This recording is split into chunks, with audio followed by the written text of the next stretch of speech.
Good morning, friends.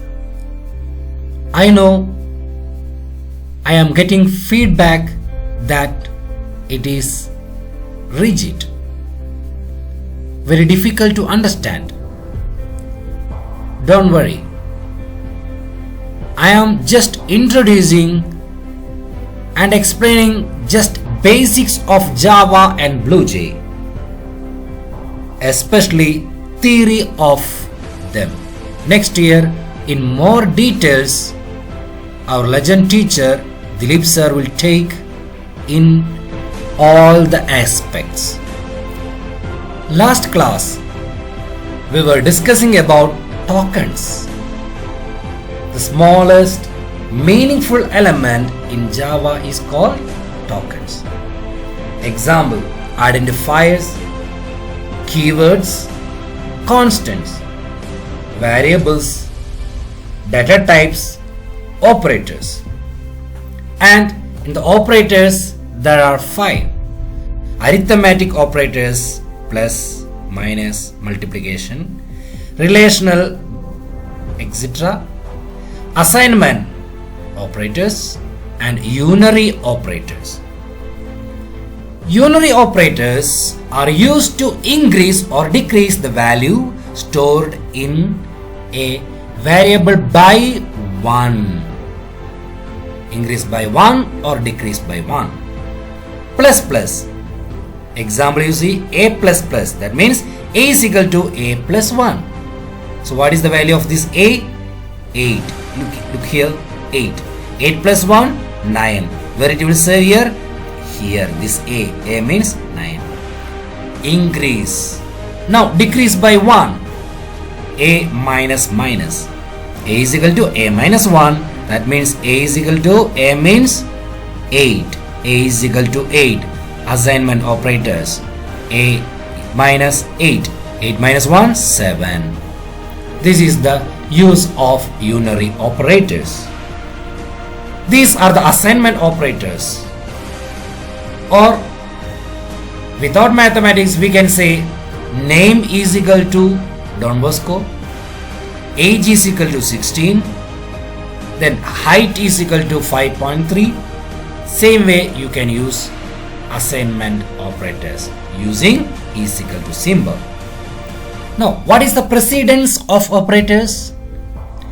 In mathematics we have learned BODMAS theory.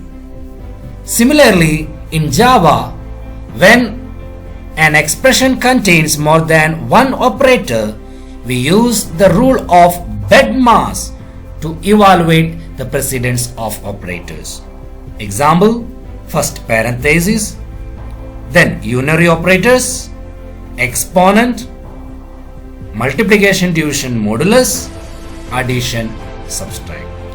Now we will see structure of a Java program and class declaration. Select new class and give a name and click on OK. Now new class is created. Then right click, open editor. Now you will get a editor page. There all you select, Ctrl plus all, and press delete button. Then you start writing program. Now after typing a program, then you have to compile. Now we will see the structure of a Java program. The first point, comments. You want to write something about this program, then you can write a comment on this program. There are two methods. Either you can use backslash star, but if you start with backslash star, then you have to end. This is for explaining in single line. If you use double backslash, then there is no closing double slash. Treated as a command and is ignored by a computer. So these both are different method to explain command. Next one, class declaration. So this is the class. Okay, keyword class. What is the name of the class? Person. Public is an access specifier which tells that the class is accessible anywhere. So public is a access specifier. Then what is the opposite of public? Private. We are opening the bracket. That means body of the class begins with a bracket. Next one. What is his name? Exactly. Variable. Variable age, variable weight. So integer we use to write numbers. Float we use to write exactly fractional numbers. And string to write the characters, not single character, long characters. Okay, then what is this all public? Again, access specifier. Public. Now, next one, void. Void is a Java keyword which signifies that the function will not return any result except the text that we enter in the print statements. Here print statement system.out.println. Then what is the display details? It is the name of the method. From this bracket to this bracket, this is the body of method. Body of method. Then what is this system.out.println?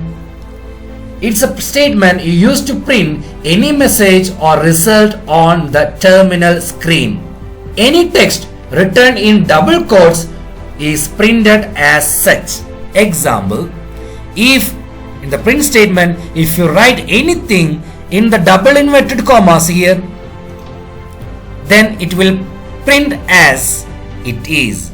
Anything written without quotes is treated as a program component and its value will be printed. If there is no double inverted comma, then the value of the variable will be printed. Then what is this plus symbol? It is not a plus symbol. We call in Java here, that is concatenation. What is that? Concatenation. Once it is over, compile. Then how we will get the result? Minimize and right click, new person. Okay, again right click here, then void display details. Here name is null, age is 0, weight is 0.1. Now we will learn the last point of this chapter, features of object-oriented programming. The first one is abstraction. It is used to manage the complexity of system, that is, it provides only the essential features of the system to the user and hides all the complex processes. Example, there are zoom in and zoom out in camera, flash on and off, autofocus. When we focus, there are many machines are working inside. The mechanism how to take photos after zooming. If it is touch screen, means the touch screen and the procedures. Everything is wrapped, covered, and when you see a camera, you see the abstraction of that camera. Is it? Will you see the function, what is going on inside that one? What are the parts of internal features? Nothing. Here is another example. ATM. You have seen only the screen, touch screen, inserting card, and you will get the money. Very few things. But what is happening inside, the methods, the functions, the parts, will you see? No. So this is called abstraction. Second, Main feature of object-oriented program is encapsulation, capsule. When we are sick, we will take different capsule. There are many things they wrap or cover into caps. We are closing, encapsulating. In computer, encapsule is a technique is binding both data and functions together to keep them safe from unauthorized access and misuse. That will protect from outside. Suppose inside powder get wet, then there may be a chance of spoil. But if water fall on this capsule, then nothing will happen. Same way in computer, class, methods, variable, everything is closed in closed area is called encapsulation. What is a function? To save them from unauthorized access and misuse. Third one, inheritance. Suppose you are so fair because your parents are fair. You are so tall because your parents or grandparents may be tall. And some behavior, a child having helping mentality, that means you inherited from your parents or from your grandparents. Same way, pickup vans, it's a car and it's a vehicle also, which means you can create a new class that are built upon existing class and can reuse the methods and fields of the parent class. Is it clear? And the last and important point about the feature of object-oriented program is polymorphism. Now let us understand the concept of polymorphism by taking an example of mobile phone. These all features they are bringing together in one is called polymorphism. It helps the programmer to use the same function, name or more than one purpose. If you say what is the purpose of camera? Only take camera, take the photos, take the videos. And what is the purpose of alarm? You keep the alarm. Say all together bring it one existence, that is called polymorphism. So once again, what are the major features of object-oriented programs? Abstraction, encapsulation, inheritance and polymorphism. Friends, even though you forget the topics which I taught in the last few minutes, don't forget to help your parents by following COVID-19 prevention campaign. Thank you.